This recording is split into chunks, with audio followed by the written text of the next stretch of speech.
And we are live. Gentlemen, welcome back to another episode of the Mecca Of Banter podcast. The podcast where we just keep getting better, ladies and gentlemen. I want to remind the listeners that even after a week of an international break, we just keep getting better. Absolutely keep getting better. The dogs are having an active intro on the pod. If you hear some background noise, the dogs just want to be part of it, I guess. So whatever.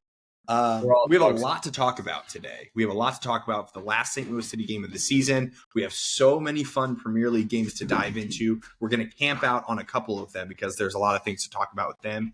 And lastly, we have some fantastic European games to look forward to midweek this week. But without further ado, my name is Henry Wind. You can find me on Twitter at Henry Wind. We're going to introduce the fellas. And fellas, I will say, I was feeling probably an 11 out of 10 because Saturday morning I was watching Tottenham, and what a game. First of all, what a game. I left the house for 10 minutes to go pick up donuts, and Tottenham scored 3 goals. It was great. And then United played, United won, and I was like, you know what? This is going to be the episode. This is going to be the episode where we have everybody wins round 2. And it didn't happen, and I'm stoked to be here, and I can't wait to talk about it. But Andy Hoover, how are you doing today? I'm doing great, man. I mean, had quite the weekend, you could say, both with footy and outside of footy. But no, yeah, it was a lot of fun watching the team that you support win in that type of fashion, and then getting to just comfortably hate watch the rest of the weekend and having a very successful hate watching weekend. So it's a goated experience. It's really fantastic. St. Louis City sucked, but I was at an event for that. So I got to watch a few of them. My bet hit of the over 3.5, and everyone was happy after that. So happy to be here. Happy to dive in. Looking forward to it. Happy to have you. Happy to have you. Thanks, man. I guess before we introduce Nick, I should say that this is a perfect time to remind the listeners that the Mecca of Banter Sunday League team remains undefeated. And I bring that up because Andy Hoover and Nick Haflinger are representing tonight from that team because Lucas and I just have fuck all to do with it. We're just showing up for playoffs, and we're going to collect our trophy, and we're going to collect our medal. But Nick Haflinger, coming off a successful Sunday with the Mecca of Banter Footy League, how are you doing today? That was the only successful game of the weekend for me, but hey, I'm happy to be here and happy to chat about it. I'm happy that I'm passionate about it again. I feel like last season I was coming into the weekends like, oh, this game, I don't know how we're going to do. Now I kind of thoroughly enjoy watching Chelsea every weekend. Yes, we didn't get the 3 points, but I thought it was a very good game to watch. Bottle that feeling up, brother. Hold on to it as long as you can. As long as you can. Yes, sir. But see, over at Chelsea, we actually win titles every once in a while. So like, different feelings. So I don't have to bottle it up. I get to remorse after we win something. So it's super fun. But yeah, as always, you can find me on Twitter at HeyFeed4. It has been active. I'm super pumped to talk about today's episode.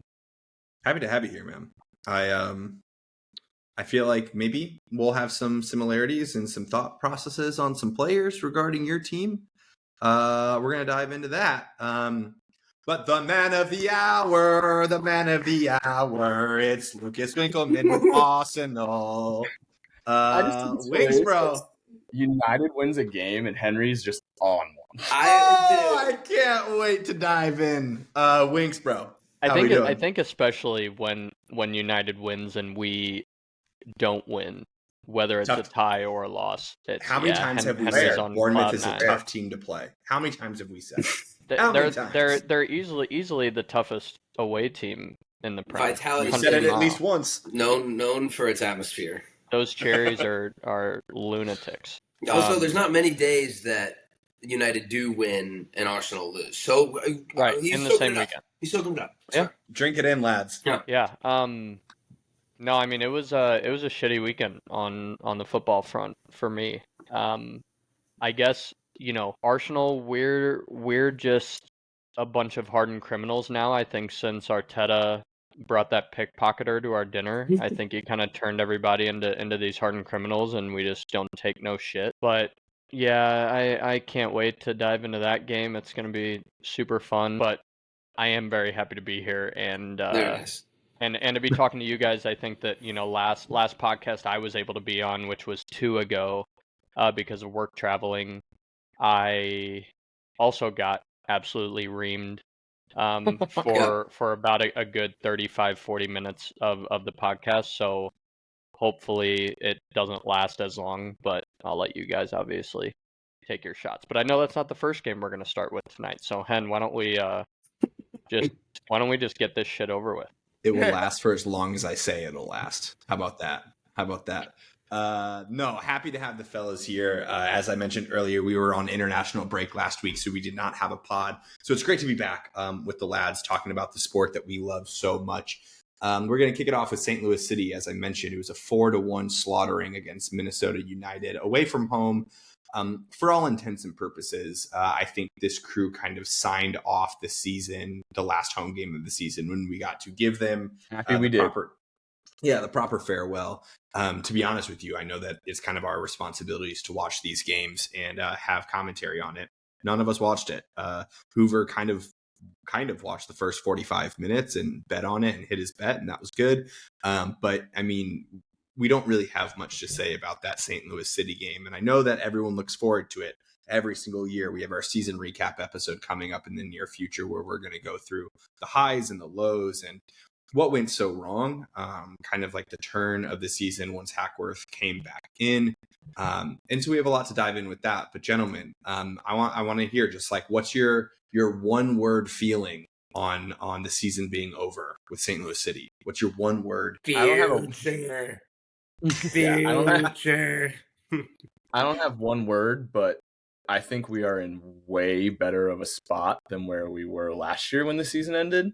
I think we have a lot more talent and a little bit of an identity. Yes, we still need some help on the defensive side of the ball. But I think last year we were kind of questioning everything when the season ended. And now I think we kind of have a path leading forward. And I agree with Hoover that future is a great word to use for Yeah, I agree. I think opportunity would be my word. And to, spiderweb down on that a little bit, I think that after our first season, outside of the playoffs, we did so well. There was a lot of hype around the team and therefore hype on these players to exceed what they did the year before. And so when we didn't do that, obviously there's a lot of frustration around the club and the fan base, and anybody who watches, the MLS as a whole, seeing kind of how we performed this year versus last.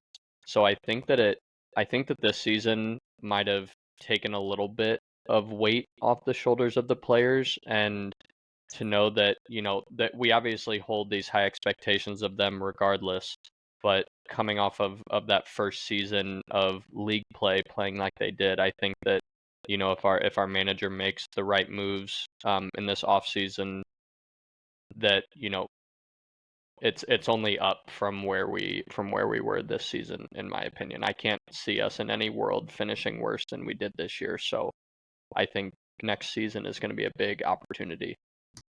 Yeah. It would be hard to finish worse because I think there was only one spot below us. So 2. No? 1? Thought it was 2. Yeah. Well, regardless, we'd have to try really hard. I'm with you. And the vibe came back. Like, yes, that very was, much so. That was a big one for if we would have ended out like San Jose or whatever and just tanked for the entire year, no one would be happy looking forward at all. So the culture, the vibe, all that kind of came back, which was good to see from a city's perspective. Team perspective, you could see it was evident on the pitch. My question, and shout out to the St. Louis City fan van, those lads, good lads. Does this game bar Carnell from becoming the next manager? Is it Hackworth, you mean? Hack? Yeah. Sorry. Oof. I literally just got chills down my spine. It's so ingrained in me, I guess, that it came from a deep place. Hack. Does Hack keep this job? Quick fire. I don't think so. I don't think he does. And I think that he'll leave the job with his head hanging high for exactly what you all just talked about, of like the vibe came back. That's what you needed. I mean, the vibes were so low all season, man. It sucked. And, under Hack, we got obliterated a couple times. This was not the only 4-goal game that we played. And also, like, for what it's worth, I don't think this game mattered at all. I don't think there was any fan of St. Louis that was like, we need to go out and win this. Like, everyone kind of was cool with just, like, setting up shop. Like, I'm surprised that they even played the guys that they did, to be honest with you. But, and transparently, I think the only reason why they played those guys is because St. Louis City 2 is in the playoffs, and they're kind of protecting that roster from doing that. So I don't think that this game had anything to do with it, but I just don't think that he'll be the manager next season. Yeah, and we've said it too. It's like, I don't want to force him as the manager. Like, it just shouldn't be the next interim up. Like, we're in Frankie Lampard. We're in a business world now. Like, go get somebody. You can do that. You're allowed to do that. You don't have to, ride whoever you've got underneath. Like, that's what I've said it a million times. That's what Carnell was. Like, he was an interim that earned the head that tanked. So, I think he was a good experiment while it lasted, and first place in the conference, whatever. We tanked out of the playoffs, but we can change, and it doesn't have to be the same. They do have to get along with Lutz. Like, that's at the end of the day, it's going to be a little bit of a puppeteer action. So you just need the right guy to get in and continue the growth with the new guys that are in and build tactically forward is my hope. Totally. I think that it gets looked at as a win if Hackworth does not become the manager, and that is nothing against Hackworth. I just think that the people that know ball and know how clubs are run, like, you just let the interim be the interim, and that can be the story of that, and everybody wins. Everyone gets a chance next year, and I think that I'm going to turn on Hackworth way faster than I would turn on a new manager next year. Which really sounds like we're true fans. We're like, oh, already got the pitchforks out. Fuck them. But I haven't seen what I want to see out of a manager. It's been great and better and much better and improved and flexible. All of those things were box checked. I don't think it was excellent. The thing is, I think that Hackworth's appointment just shed light on Carnell's lack of ability. It's a good point. So, like, you put someone like Hackworth in with, like, a more suitable style to the team, and someone, and granted, Hackworth had different tools than Carnell had. We'll just call it out for what it is. Carnell did not have the luxury of these guys coming in after the League's Cup break, and at the same time, the problems were much deeper than just those. I guarantee he doesn't play them like Hackworth did, though. Totally. It doesn't play in the same way. So if Carnell was the floor for the last year of how the feeling was in the club and in the fan base, and Hackworth was that next step up, do the right thing and appoint like a true manager for the next one. So we'll see. Big up St. Louis City, and thank you for another great season, another great season of memories, and looking forward to the next one. So while we're on it, to the listeners, want to encourage you, if you can, get out to the St. Louis City 2 playoff games. I mean, if you're not seeing it on social media, like, those games are absolutely electric. We're breaking all sorts of records for the City 2 teams, or the MLS Next Pro teams, I should say, in terms of attendance. Our boys are rolling. We're playing some really good footy right now. There's some young kids making a name for themselves. Also, Johnny Klein, 93rd minute winner last night from Mickey Joyner. Maybe wrong on that. That's an electric factory, brother. Sure. Get after it. Yeah. We're here for it. So if you can, get out to those games. It's sick. But on to the main attraction tonight, the Premier League roundup. We're going to start with those pesky North London boys, the Tottenham Hotspurs, coming off a 4-1 win against West Ham United, which I will just say, West Ham have very, very few redeeming qualities about that squad. They are definitely the worst. They are responsible for some of the worst games I've watched from a Premier League side this season. They're responsible for 2 separate ones, and this was one of them. They were horrible. Hoover. They look terrible. They look so bad. Like, your main objective, and it was, conversation with Ange all week going in, was that Brighton game sucks so much. Like, he called it the worst loss he's had at the club. It was an absolute nightmare fest, which in typical Spurs fashion, everyone took straight into the international break, and that's all we had to sit with for 10 days. So sweet. You just had to bounce back. Like, I just get back on this pod, and I'm like, wow, we were miserable this week, and it's like, wow, that was good. Can you build on it? I'm begging for that. Like go forward, do more, be consistent. And West Ham were ass, dude. They were so bad, and I'm like, I saw a West Ham fan tweet like, Mohamed Kudus is on the wrong team. Like, yes, he's a dog. He's an absolute deranged fool sometimes, but he's a dog. He was the only bright spot they had for 90 minutes. Like, he was in and out, right, left, left side, cutting in, getting shots off. Red. Yeah, dude. And then he kicks Mickey Van de Ven 3 times while he's on the ground, and then punches Sar and Mickey, slaps them both. Oh, open palm. At least get your fist closed, bro. Yeah. So, yeah, I mean, like, at some point you lose 4-1 and you keep losing, and you're clearly the best player on your team. There's gonna be some head loss eventually. So yeah, that was stupid. He'll have a couple game suspension. But the flurry of goals was fun, and I think it's time to talk about Kulusevski. He's got it. He's kind of balling, and like not in like a casual having good game. This is a good game. He's kind of balling, in and out of defense at the 8. Who knew that this winger we bought from Juventus was a natural number 8, so comfortable on both sides? Like, no one saw this coming at all. Except Invert the Wing on Twitter, if anyone has seen his account. He's been calling for Decky to be an 8 for months, which I don't know what he knew, but he knew. He's playing really, really well. And it's like Ange taking off matters at half for Pape Sarr. For what reason, I wouldn't have ever seen. It worked. Kid comes in and immediately gets an assist to Sonny. So, like, things are, it's not as rigid as I feel like everyone likes to point out about Spurs. It's like Ange ball or death, Ange ball or death. No, he dropped a creative number 10 for a way more defensive 6, but who has a higher passing range. But I still don't know how it works, but he came in and he played really well too. So it's good to see people learning. Decky's learned a new position. Sonny's learned how to finally get some step overs off and slot a ball home. It was so good to see that. Like, he's healthy again. He was doing the Sonny things. He rolled back the clock a little bit in this one.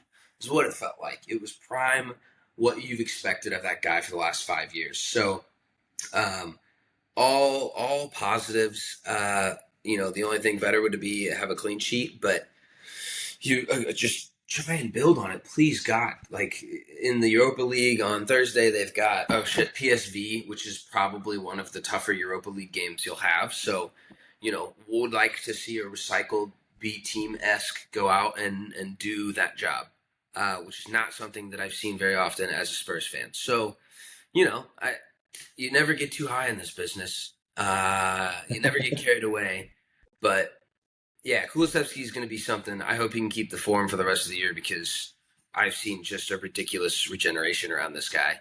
And it's. I hope he keeps scoring goals, because his celebrations are fucking electric. Every time he scores, you look like he looks like he's going to scream his head off. Bro, absolutely. His eyeballs are going to pop out of his head. And it's the last. He's like, bro, dude, the last 2 goal celebrations he's had.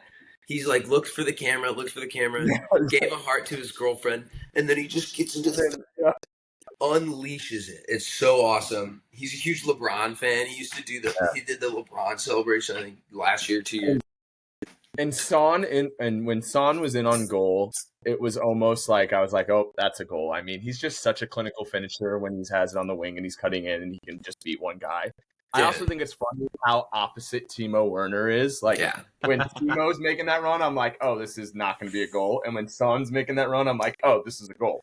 Dude, I mean, it's the same thing week after week. Like, he could have had one at least. I know, honestly, and like and honestly, he was in front of goal, and I was like, it's not going in. you keep doing it. Something has to go, bro. Like Yeah. it was a header like on the 6, and he went straight across the net like he absolutely should have, and he missed by an inch. But like, brother, I saw him head one on the goal line over. Like, one of what them are we has all? to fall, dude. Just one of them has to fall. That's what I thought too. Bro, I know. Mikey Moore, I'm telling you, this guy shouldn't see many more minutes. I want this kid in no weird way possible. Whatever. Sorry. Rocket School Flip it, District's check. not listening. Yeah. But yeah, no, 3 points is so cool. Bottle it. Enjoy it. That was Ange Ball at what you would expect out of Ange Ball. You're not going to get 36 games of that. But when it happens, it's so much fun. It's so much fun. I think you said it best though. Like, you guys have to build off it though. Like, I feel like you guys have these games, and then like the next 2, it's like you have stinkers. And like it's with Tottenham, I always feel like it's like 1 step forward, 3 steps back. Yes. And I feel for you sometimes. 100%, bro. Go on. But when you guys are on, you're electric. It's fun to watch. Like, 3-0, I enjoyed watching. Yeah, 3-0 at United. That was a fun game. United was in a bad spot. And then you go and win a Europa game away in wherever the hell you had to go with a B team. And then you come home, or you come back straight to Brighton, absolutely shit a brick. Like, It was like one of the worst performances you've seen in just a half of football out of this team. Yeah. And it's like, what happened? Where did everything else? There was a 5-game run. Like, you just have to they just have to have a tank job every couple of games to be like, oh shit, no, we actually can do this. It's just drives me fucking insane, bro. But I will say that after what is this, season 4 that we're on in this podcast right now, this is probably like the most continuous positivity that you've had with the 4 seasons of like, even when it comes to like we're jinxing the shit out of him right now. An unfamiliar feeling. Yeah, I need it so badly. But like even when things go well, like they're going really well for y'all, and when you take a step back, it's like you finally have a manager that you trust to turn it around. Like I feel like in the past with like Conte or Jose or whoever, you were like, I hope. But with Ange, it's like he's proven that he will turn it around. It just, you got to get the consistency down, and that's kind of on him, and it's kind of on the players as well. So we'll see. Lack of consistency is definitely the number one issue, because you've seen it, you know what can happen. You've also seen the other side. So yeah. On to the game of the weekend: Manchester United versus Brentford. I'm just kidding, not the game of the weekend, but definitely the next game that we're going to talk about.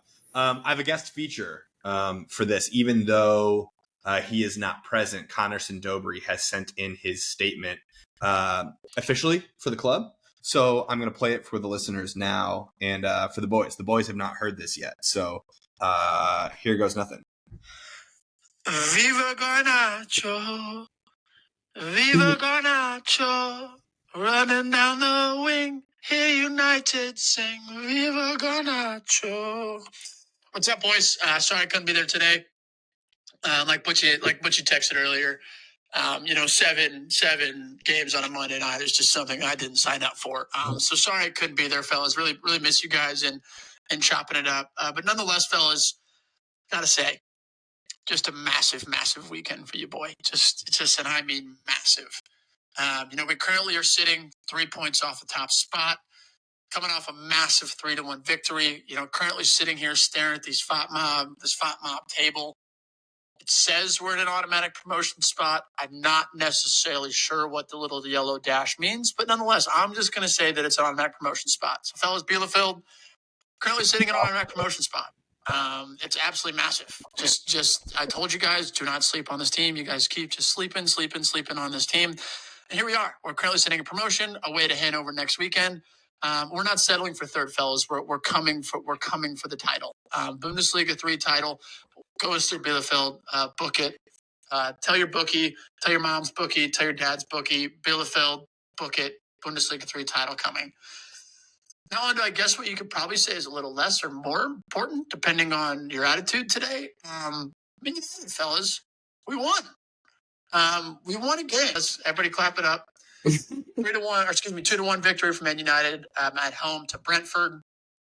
there's not really a team that I think that I can see on the schedule at this moment in time and be confident that we're going to win, especially those of you that remember Brentford last season. But at the same time, I have to say I'm just happy to get a win. A win is a win is a win. The lineup clearly is not probably our best 11, with Martinez as a left back, Super Johnny Evans as a center back, Casemiro and Eriksson. To start the game, fellas, it was a little bit, the first half is kind of how first halves have been for us. We had spells of decent possession. Brentford also had a couple chances on the break. And ultimately, Brentford took the lead off a set piece. I know that there's a little bit of controversy and anger surrounding De Ligt having his bloody head, not being on in the corner, them sending him off directly before that corner.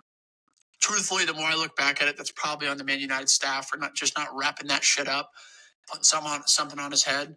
But nonetheless, really, really happy with the effort in the second half. The second half performance was fantastic from the fellas. I can't say enough about Alejandro Garnacho.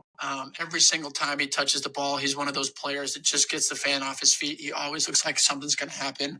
I also thought Marcus Rashford played well despite playing on the right side. Really allowed him and Bruno Fernandes to sort of switch, interchange. We saw Marcus actually find that half space on the right side for that brilliant assist to Garnacho. Great to see, Bruno with a nice little flick and Haaland with a brilliant finish, little dink over the top. So 3 points is 3 points. Not going to get too high or too low over this one. This is one of those games that it just eases the pressure for Erik ten Hag. It eases the pressure on my mental health. It eases the pressure for Man United fans. Only for us to just go away to Fenerbahce and Jose Mourinho and Fred and Amrabat and what the footy gods have written is almost just a lock that Fenerbahce is going to beat us. At the same time, fellas, extremely happy with the result. Extremely happy with a couple of the other results that happened for the weekend. So sorry again, fellas, I couldn't be there. To all our fans and our listeners, I just want to go ahead and apologize for whatever dumb shit Nick says about Chelsea here later. Cheers, lads. From the main man himself, Connor Sindobri. Gotta love it. Gotta love it. Yo, I might start sending in voice memos. That's a good bit. For every pod anyways, because nobody interrupted. No, nobody got to interject their thoughts. Like he just got it out, and there's no banter in it. Yeah, I know, for real. Like he said it all. Nick, you were making faces about Garnacho. What the fuck is wrong with you? I guess I'll have to watch more United games because I can't say I watched them all, but I definitely think his decision making in that game was lacking. But I mean, that's another conversation. I feel like I don't want to have to dive in deeply. Times when he should have shot, he passed, and times he should have passed, he shot. Great finish on his one goal, but I think besides that, his decision making wasn't great. So I guess I don't see the star stand up every time he touches the ball every time. I agree with the decision making. I think if I'm being critical of one part of this game, it is that there was plenty of times. There's one really clear one off on the left-hand side where there was everyone in the box and he shot from 30 yards instead of clipping it back post. So things like that he's got to get better. And then it was the next play, they didn't run in and he played one across and Bruno was like, ugh.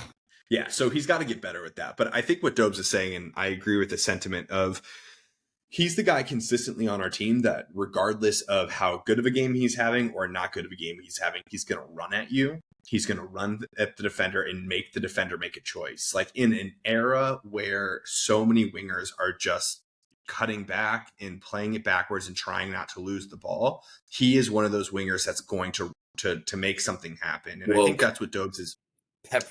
Bullshit. Yeah, dude. I just think that's what Dobes was talking about of Garnacho getting fans off their seat, and I love to see it. I loved that win. When the second goal went in, I screamed in my house. I was so stoked that we scored, and I was very certain that we were going to concede another, but we actually closed out a game.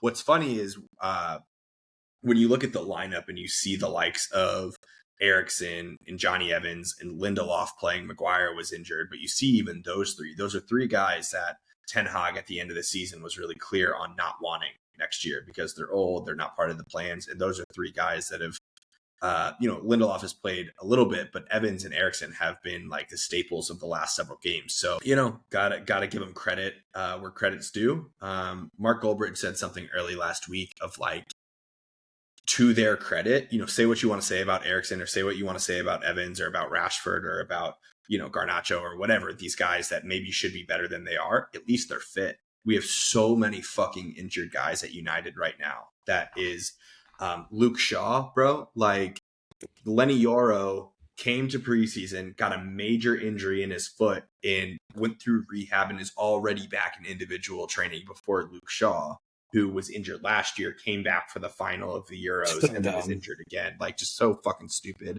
Mason Mount the same way. Like, I mean, it's just concussion. Yeah, I mean, he did. He got fucking wrecked a Yeah, couple he got games smoked. ago. I remember He got smoked. I remember that. How Delict doesn't have a concussion from getting fucking MMA kneed in the top of the head? Don't know. Think Delit is so good, and I think such a great signing for you guys. Yeah, it kind of pisses me off. He has his limitations. Like he's not the fastest. Like he's not a Mickey Van de Ven back there. But he shows Actually, the heart. Got cooked by Mickey Van de Ven a couple weeks ago. So sure did. Yeah, sure did. He's Mickey. We've all talked about that. Yeah, but I will say that it just felt really good to get that win. We are going in to play Fenerbahce, which Dope said in his statement, but it's written in the stars, I'm hammering it. I'm hammering it, bro. I have to.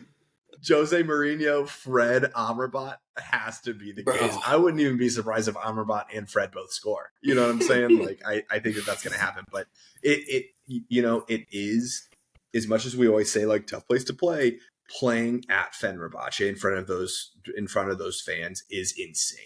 Like, it is a crazy environment. So we'll see what happens with that. And Joshua Zirkzee, man, for as much as I love watching him play and as good as I think he is, he needs to figure out how to start scoring some goals. He seems like he's allergic to scoring goals. I don't remember if I saw it on Twitter or someone put it in the Mecca, but someone said, like, Joshua Zirkzee, whenever the ball falls to him in the box, and his reaction is like, me? You want me to score? Like, you want me to do that? Like, that's not what it is. He does so many other things great, but he's got to get more clinical and get more aggressive in the box. So 2-1 win. Happy with it. We move. Very excited for the game on Thursday. So we'll see about that. I'll be watching that game from beautiful Breckenridge, Colorado. So I am ecstatic for that. Lucas, can't wait to talk to you. Really, really tough week for the Saliba truthers of the world. Just back-to-back red cards. We haven't seen that since Bruno Fernandes circa 2 weeks ago. So we haven't seen it in a long time of that happening. But good God, man. 2-0 loss to Bournemouth. What the fuck? First of all, going back to your game, I didn't want to interrupt your ending monologue, but I'm about this close to dropping Xerxes from my fantasy team because he's done fuck all. It's terrible. We can talk about a trade then. But first of all, our first loss of the season to a team that's currently higher on the table than Manchester United. All of your teams minus Butch, who's not here, we have less losses than. So putting that out there now. Congrats on that, brother. Fucking bro. Golly. All of your teams, I have less trophies than in the last 2 years, and I have less losses and less trophies. No Odegaard still, no Saka, and no Martinelli until the 64th minute. All blows. What, dude? Brother, if you were without Bruno and Garnacho and another fucking guy that starts every game for you guys, you'd be saying the same shit. Did you watch Manchester United last season? Yeah, exactly. And you bitched, Hen. No, I did not. Yeah, you fucking did. I never once played the injury card. Okay. Not a single time. Well, you're drunk. I would encourage the listeners to go back and find a single time. Put that glass of bourbon down. It honestly sucked. And I turned it off after they scored the first goal. Went back and watched the highlights of the rest after. But we controlled the game for the first 26 minutes, made had some good chances, but when your best center back goes out of the game in the 26th minute without those three key players having been in the game or in Martinelli's case, not going in until the middle of the second half, that makes it a lot less fun to watch. Do you think it was a red card? Yeah. Yeah. But And I know we'll talk about it next game, so I'll hold off on that. But exactly what I said 2 episodes ago, whilst getting shit on,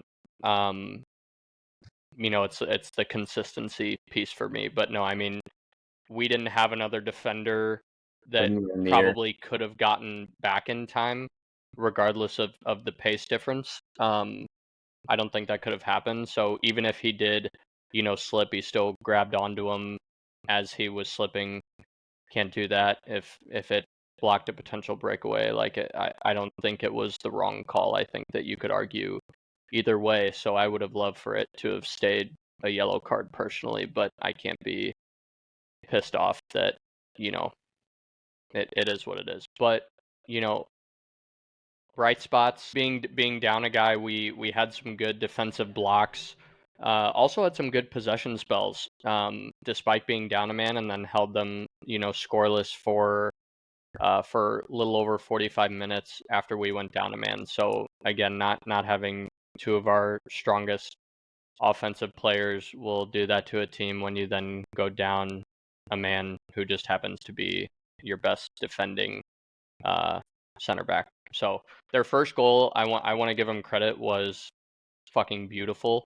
I heard the announcer say like the set piece kings got set pieced or something to that effect. But that was beautifully worked and a great finish. Raya had no chance on that one timer, just next to the penalty spot. So, and then naturally, it goes from bad to worse when Kiwior fucks up a few minutes later and they draw a pen from Raya's dive, who, in his defense, if I'm Raya, there's not much else you can do there, because when Kiwior fucks that up, as a goalie, you have to come out and challenge that, and clips him, draws a penalty. Penalty kicks aren't Raya's strongest suit. Probably the weakest part of his game. So yeah, regardless of whether every red this season has been fully deserved to be a red or not, I think that Arteta just needs to, like, hopefully he has by now, just sit these guys down and get them, disciplined to, if there's a chance for it to be if there's a chance a tackle could be worse in terms of the level of card that's given, just contain. Dude, it. You guys back yourself 10 out of 10 times down a goal. Like, he lets him go, he gets on net, he scores the goal. You're still, 10 out of 10 times you think you come back from that game and win. Like, that's a wild decision. Like, to know that how good you are defensively and to just kind of let that be the decision you make. Like, and he's got to know that if he doesn't get him there, like, there is a chance that Calafiori's rapid, Ben White's, quick for a wing back too. Like, there's still a chance. Like, and I also understand from a defensive, just him putting pressure on him, from behind him is enough to throw it off. He tried to, like, jump in front of it looked like, which is why he kind of, like, turned, and then when he had to turn, and he, it's, I think in his brain, and Hen and Nick, as former center backs, can probably attest to it. Like, there is a certain point where you make a tactical foul on a player, especially if it's, near half.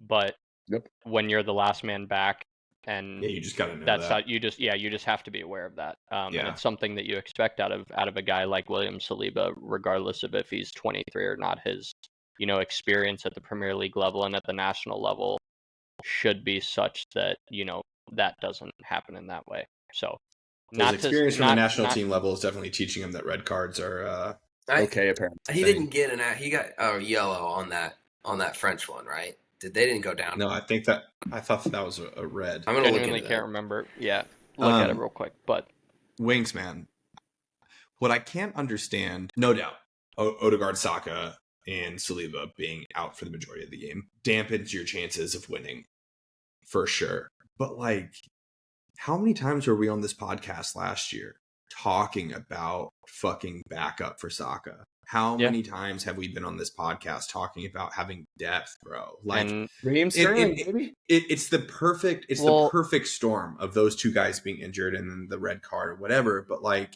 if your team is just like in that space where it's like, if we don't have 3 of the 11 guys on the field, we completely fall apart. And this isn't banter in the sense of like Manchester City is so much better than Arsenal, but you look at Manchester City and you can look at any one of those 11 guys, maybe barring Erling Haaland this year because you don't have a Julian Alvarez on the bench, but like any one of those 11 guys, you could replace them with anyone from the bench. And I think that they still get done. Whereas with Arsenal, like, y'all were down these people, you just couldn't click, you couldn't figure it out, you know? Yeah, I agree. And had we not gone down 10 men, firmly believe we win that game. But Sterling wasn't good until he got subbed off. That's not to say he wouldn't have had a brighter moment or moments had we not gone down a guy, but they brought him off not 10 minutes after Saliba got a red card to obviously play more defensive. So do I think that Sterling was the best option to back up Saka on the right wing? For sure not.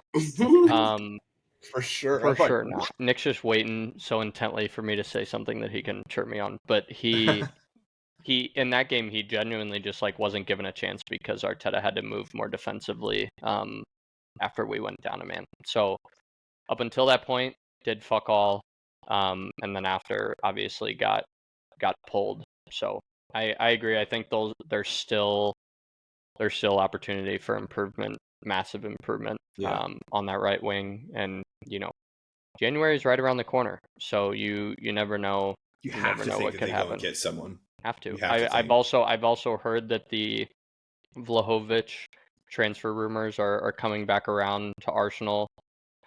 He's Pogba on a free. Yeah. Paulie P in the Prem? Yeah, but he is a striker, so that's not, last year might have been what I was looking for, but Havertz has done a fine job this year. Oh, you mean the most complete center forward in the league? Yeah, I mean, your words, not mine, but I'll take that. Man, what's crazy is we have a buddy. We were at a bonfire on Saturday, and one of the guys there, big Prem guy, just said, "Isn't it crazy that you just lost against Bournemouth, and that right there could be the league? Yeah, one blip, against Bournemouth, that could be the entire league, and that is crazy." 94th minute John Stones winner. Unreal. Yep. Like that. Yeah, I mean, and that was us last year. We sure. we had 3 or 4 we had a couple extra time winners that were massive for extra. the table placement. But yeah, that's VAR. And we'll look back on this and be like, yeah, that fucking blows. Winks, as you prepare for Shakhtar midweek in the Champions League, what do you think changes? That's such a good question. Thanks. I honestly think they'll go with a similar lineup or the same, because Saliba will be allowed to play. So I can't imagine that they really change anything. I know that we were unsure before today's game, or before the Bournemouth game, of what the starting lineup was going to be. They were still looking at like 3 or 4 guys and their injuries to assess whether or not they'd even be on the bench. So I feel like once they figured it out, however close to the game that was, they must have had a training session where they were working on something with that starting 11. So I would imagine they're just going to continue that. But I think Saka will still be out. I know Odegaard will still be out. Zinchenko will probably be back on the bench, but I mean, Thank God. I love the Calafiori, Gabriel, Saliba, and Ben White back line. So I imagine it'll be the same, and I think we'll Are be you predicting pissed a off. W? Absolutely. I mean, Zinchenko's on the bench; they have to win now, right? Mentality monster. Yeah. Against the Ukrainian team that he might have to play. Yeah. Yeah, he might have to. we'll roll Written in the contract. Shakhtar. He'll probably wear the armband, to be honest with you. Fenerbahce should sign Paul Pogba on a day loan just to play United. God, that would be unbelievable. The vibes Love would be that. insane. I also, real talk, just realized that we will be without Bruno against Fenerbahce because he also got 2 yellows. So Yep. I guess Christian Eriksen in the 10, I guess, maybe. We'll see. Yeah. Now for the real game of the weekend, the actual game of the weekend, Liverpool-Chelsea, the one that everyone had circled on their calendars if you support these two teams.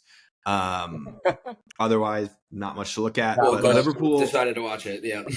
Yeah, I think my actual text to Flan in the group chat was, I can't wait to watch 0 minutes of this game and talk all shit. But Liverpool comes away with a 2-1 victory over Chelsea. Nick, because you're here, I want to give you first stab at this. We have a statement from Bush that we'll read at some point, but you get first go of this one. Sounds good. Besides the result and our goalie, I thought it was a pretty good performance. Going to Liverpool, and I feel as if, yes, Flan said in the group message that it was just eye test, but I felt as if we dominated majority of the game and had more of the chances or better chances on goal. Yes, they were able to capitalize on theirs, which made the result a 2-1 finish. I think both goals were lack of experience. Colwell with a stab at Curtis Jones was 100% a penalty kick, and I think that's just him being lazy and not wanting to get in front of him and just stabbing.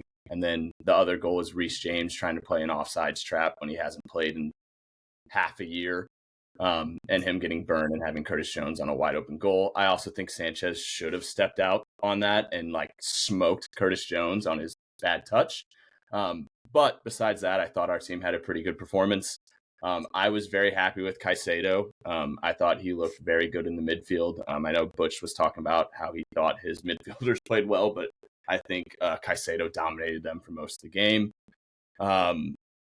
I also think it's interesting that some people were saying Cole Palmer went missing, but I don't think he did. I know we're used to him having a goal and assist every game, and I know that's what everyone's grown accustomed to, but I still think he had a pretty good game, had good chances, and was causing a lot of our final thirds movement, and I thought he played okay. Like I said, going into Anfield and having the result we did and playing the way we did, I was very happy because this time last year I was hoping we were just hanging on for dear life. So I'm definitely happy with the improvements that I've seen. Jackson's finish, I thought, was quality. Great finish. Quality finish. Burned Van Dijk and tucked it near the near post. So I thought that was super good. But yeah, I know you guys, if you want to read Butch's statement first, I know you guys wanted to talk about the Towson tackle. I didn't know if you guys had actually rewatched it and had other thoughts on it, but I'm happy to dive in about all the differences. Butch's statement: the Reds took care of business with a gritty win against Chelsea to go top of the league. Chelsea were good, had dominant spells. Liverpool, again, defensively did enough. And Arne Slot has brought some defensive priorities on the side. Least amount of goals conceded in the entire league this far this season. Salah looks like he's still in his prime and peak as a player. And Szoboszlai and Gravenberch are turning into the engine of the team that keeps us connected from front to back. Nunez came on and did everything you'd expect him to do. Be annoying. Dude, he killed his job. Yeah. Well, caused nothing but absolute chaos for the observer. Score have an impact on the. I just keep going. Sorry. Wait, what'd you just say? I said he's okay with him just being a pest and not having any goal contributions or anything. What the fuck did you just talk about Cole Palmer? Yeah, the double standard's crazy. Oh my God, Cole Palmer. He used to have a goal and assist. 6.2. In goals and assists. And my man had 24 passes. Just use the exact same logic. What are you talking about? Comparing Nunez, who is in a dry spell and hasn't scored goals in a very long time. He hasn't even played. Cole Palmer, who scored many, many goals leading up to this game. Yeah. But you don't see the difference in those two. Wow, you guys really can't see differences. He hasn't even played. He's gotten 30 minutes all year. You said it's just crazy to me that someone cannot score, not assist, but he can affect the play so much. That's just crazy. And them be happy about it was what I said. Them being happy that he's just a pest and doesn't have any goal contributions is what I thought was interesting because he hasn't in months. Like, I'm unlike Cole Palmer. gonna prescribe you a long, hard look in the mirror tonight. Long, hard look in the mirror. Where am I wrong in that And statement? 10 that I Hail just said? Marys. And Where 10. am I wrong?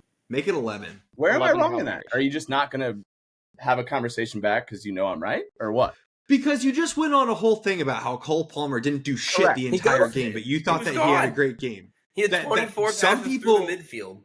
Some people think he ghosted, but I don't. I think he had a great game. He didn't get a goal and assist, and that's what everyone expects. One But he didn't chance do it. He had a created. great game. 6.2. Darwin Nunes. One chance. He had 2 shots on goal and 2 almost goals for an assist. Do you think that Darwin Nunez almost had goals or No. tried to shoot on goal? No. He's bad. trying his hardest, Nick. He is so bad. And he No, had he's scored not. leading up to it. God, So while where's the talking shit on similarities? Liverpool, Hen, you're inadvertently backing Liverpool players, and it's kind of making my stomach hurt. Mind Find a way to talk shit about both teams at the same time. Please don't take sides with either of these two. I fucking think that terrible clubs. both teams are grasping at straws and are afraid to say that their guys just played poorly. That's way more better. I love Way more Henry better.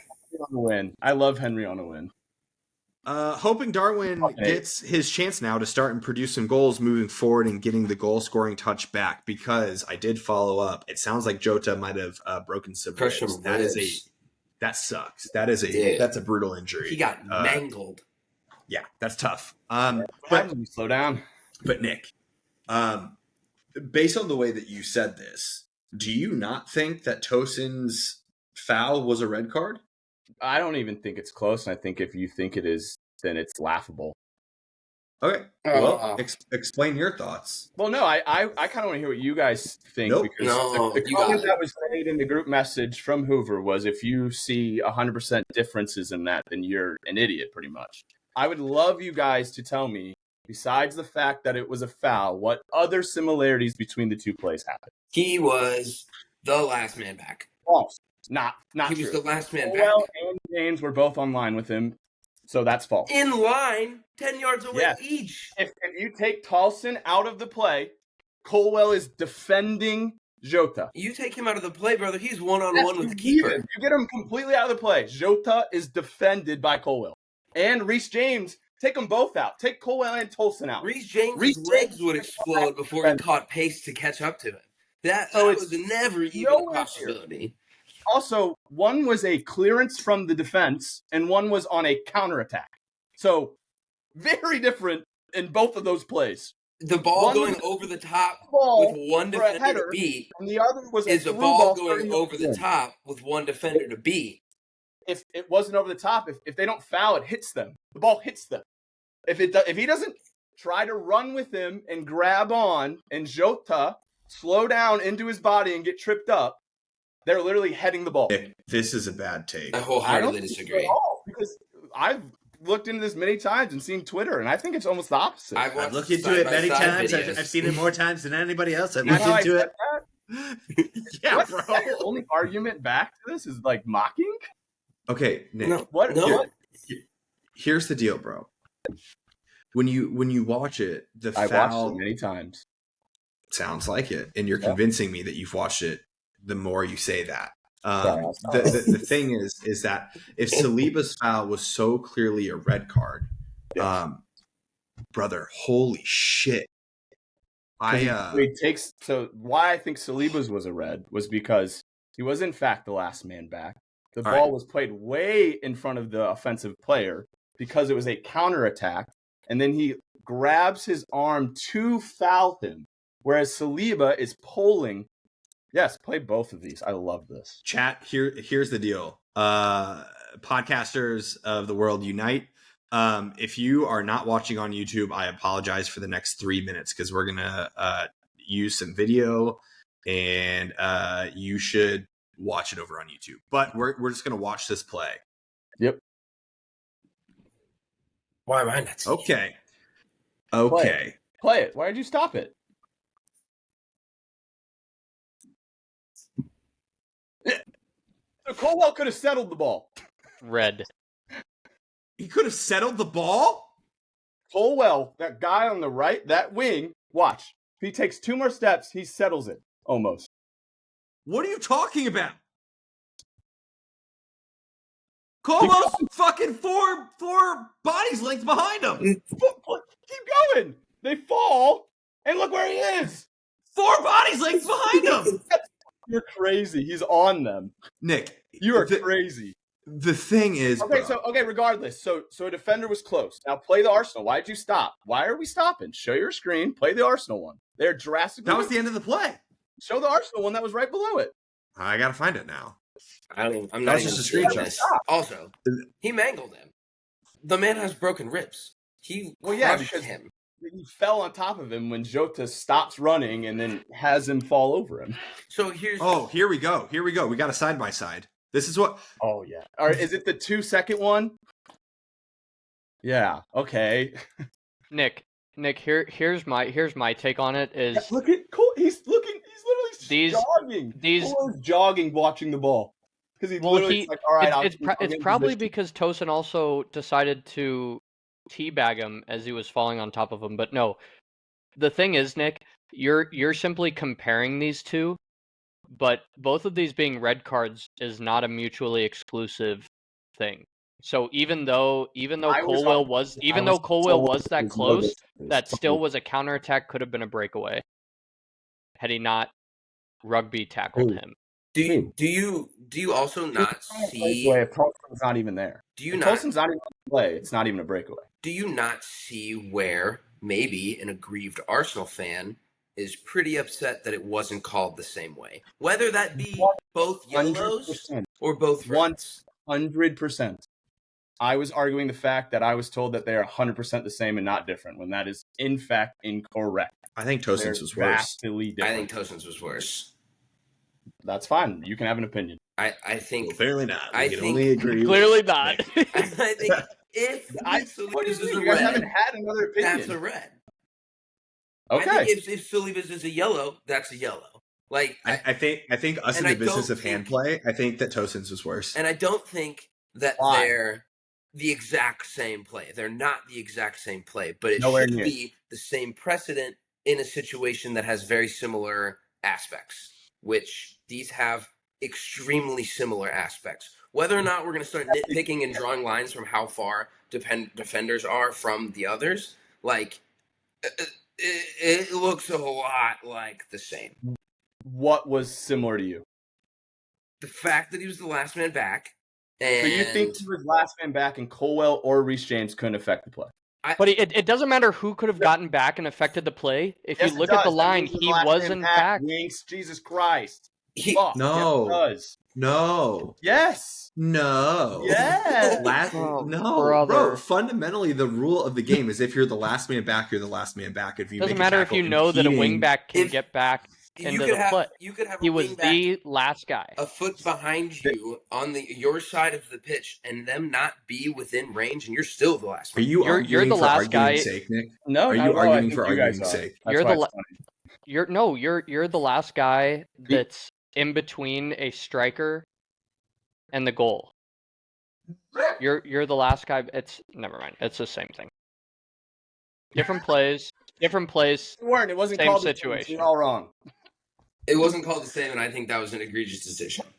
Sounds good. Remy's pissed right now, by the way. She's Remy's barking, Remy's over there barking. This is like talking to a brick fucking wall. I hear you, Rem. The lack of understanding that was the same but different is asinine to me. Same but different. It is a little bit different, but not that much different. Do you think Jadon Sancho is a bust? Not at all. Three assists in 4 games. If that's a bust, I don't know what it is. Okay. Did you see all the tweets and stuff of when all the Twitter people, the Chelsea Twitter fans being like, Jadon, I'm not asking for a lot. I'm just asking for a little bit of changing of pace. And all the United fans quote tweeting it back with the guy in the news being like, first time, huh? Feeling that way. Oh, Trent, he's brutal. That's Twitter on Chelsea, I guess. Noted Nick Haflinger hate session on Trent Alexander-Arnold's defense. Kind of pocketed the guy, came out at half. No, you're right. He also gave away a penalty, but that wasn't called. Same situation. Yeah. No. What? Nick? Same thing. Nick? Hey, that's your guys' logic. You guys can continue with that. I'm gonna we gave you our something. logic. You just didn't agree. I'm gonna request something from you. Yes, sir. I want you to put in your Chelsea group chat that you have. Ask all the Chelsea guys. I'll do it right now. Do you think that the two red card situations were similar?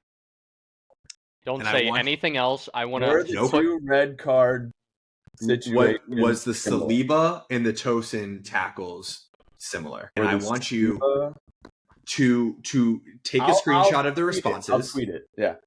And tweet it out because I agree. I 100% agree. We're judging the validity of the ball knowledge of the Chelsea fan base here on this one. The St. Louis contingent. But the St. Louis chapter of Chelsea. That is however small they may be. Argue that. I don't think we're doing it to argue. I think you are. You literally just said testing the ball knowledge. I think I've talked to a lot of people, Chelsea fan and not, about that.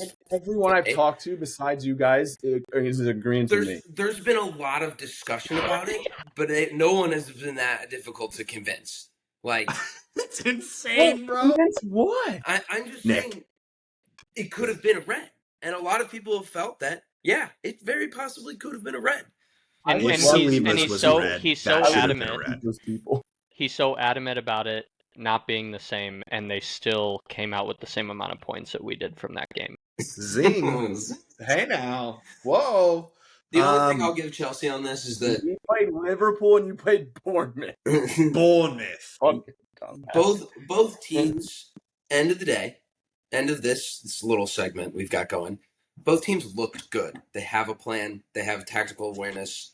I think that they actually, like, from a Chelsea perspective, if Spurs had played that way at Anfield and you lose, this one sucks because you lose, but also, like, you're not throwing it in the garbage can and starting over, which I think was a lot of things that Chelsea had to go through last year. So, like, it was a really good watch as a neutral. I think both styles are a little bit slower than maybe what we've known out of both teams, but it was good quality technical football with a little bit of controversy, which was what makes up for a great matchup, lads. It's what makes the world go round, the controversy. We love it.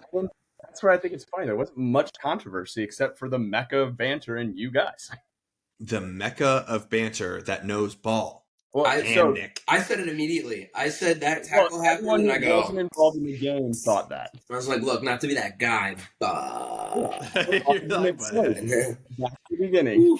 I would never defend an Arsenal fan. So wait, you did? I mean, not even me. We're coming around. We're coming around, fellas, to the end of the episode here. We have some big European fixtures. Look ahead, Nikki. Who are you playing in the Champions? The Conference League. Panathinaikos. Oh, historic club in Greece. Yeah, they're sick. Really massive. Also, didn't they just lose? Didn't a guy on their team just pass away? I forget his name, but he used to play for Sheffield. I only saw James Madison post about it, and they had their first game back last week, and they absolutely. And then Greece beat England. Yeah, that's what it was. Greece beat. Yeah, they were going psycho. Probably not the best time to play them. Yeah, they might have something to prove. Yeah, I don't want to say it. I'm not going to say it. Continue on. Winks, you got Shakhtar. We already talked about that. We have United versus Fenerbahce. We talked about that. And then Hoover, who do you have again? AZ, I do believe. Oh yeah, in the Eredivisie. In the Eredivisie, and I said, maybe one of your tougher matchups in the Europa. I would say so. We'll get wait, no, it's PSV, I think, because I think it's going to be. You said PSV earlier. Oh, I thought I said AZ. I've got all of it. It's just letters in the Dutch league. They just have AZL Jackson. AZL Jackson. He scored last weekend. Did we see that? The keeper just let it slip through his hands. It was hilarious. Oh, really? It is AZ. So I was going to say PSV and the USA boys, but it is not. Still, sure. You just want to keep winning, I guess. Is that what you do in football? I don't know. Hopefully you do, because these guys gotta keep doing it. These guys in there are not great. So there's a bunch of Champions League games that are going to be tasty. I think the two tastiest games is going to be the Real Madrid Dortmund game and the Barcelona Bayern Munich game. I think that those two are going to be must-watch TV, and I want to give a shout-out to the Barcelona Football Club that are just continuously rolling with the return of Gavi back to the pitch this weekend after being out for 336 days since his last performance, and he came on with the armband, which was cool to see. And if you haven't watched Barcelona this season, they're a goddamn treat to watch, and half of their lineup is like 17 years old. It's kind of crazy to watch. But we have on the flip side, guess who had a hat trick last weekend? Harry Kane, back out of amongst the goals again. Back at it again. I thought you were going to say Lionel Messi after coming on in the 58th minute, having a hat trick. 30 minutes, guys, ridiculous. Guy sucks. But fellas, that's going to wrap it up for us tonight. I want to plug Chat City Tactics, as we do most weeks. He has a great poll on his Twitter right now. If you go to it, if you don't know, in the St. Louis City MLS world, whenever there's an expansion team, every team can protect 12 players. And he is running a poll on who are the 12 that you would protect. Go to Chat City Tactics on Twitter and vote for that. Would really be interested to hear everyone's thoughts. And lastly, stay tuned for some really exciting news with the U.S. men's national team that we'll be chatting about very soon on the podcast. And more to come on that front. But from all of us here at the Mecca of Banter podcast, signing off. Cheers, fellas. Cheers. Cheers, boys.